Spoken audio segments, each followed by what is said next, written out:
Jó, tehát hogy akkor mondd el az egész történetet egybe, ha lehet. Az, hogy a főnököm kiadta munkát, hogy vannak ezek a műanyag láták, tudom, papír, üvegek, meg ilyenek mennek. Ott volt egy drótháló, de az egész nem lett volt egy cseppizé. Én nem dobtam bele tudod, az üvegek közé, meg a papírok közé.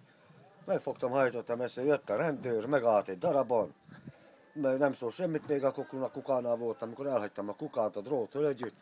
A munkahelyemen majdnem, hogy mentünk oda a bódéba, tehát megállított. Adattam neki a szemek, van fegyé, egyben valamit, hogy én szabálysértést követtem el. Hát mondom, én nem követtem el semmi szabálysértést, mondom, ezt munkába kaptuk a takaréjunk fel, tudod, azt egyre jobban vitatkoztunk, azt írjak alá papír alá, mondom, nem írok én semmi papír alá, mondom, én szabálysértést nem követtem el. Azt mondja, fogjam meg a drótot, nem fogok én semmilyen drótot, megmondom. És így mondott a rendőr, azt ő is rajta van a fotón, meg stb. Tudod. Nyomba felmentem, amikor megtörtént ez a felirat. Kérdezték, hogy hol dolgozunk, az ízekben meg sem bírtam mondani azt az utcát, hogy hol dolgozok. Hát biztos csoportvezető mondtam meg, hogy milyen utcában dolgozunk, hol, mind. Kijött a művezető, mind. Még a művezető meg sem mert munkálni, pedig ő adta ki azt a munkát, hogy minket végezzünk, érted?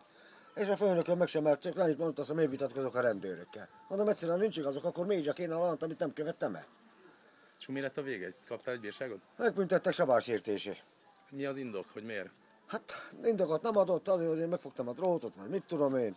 Szóval végén úgy tettek, hogy az elnökhöz is bementem, az elnöknek úgy telefonáltak viszont én a rendnek ellenállást követtem el amval, hogy én a rendőröknek nem adtam meg azt, amit a rendőrök akartak. De miért én olyan, amit egyszerűen nem követek el?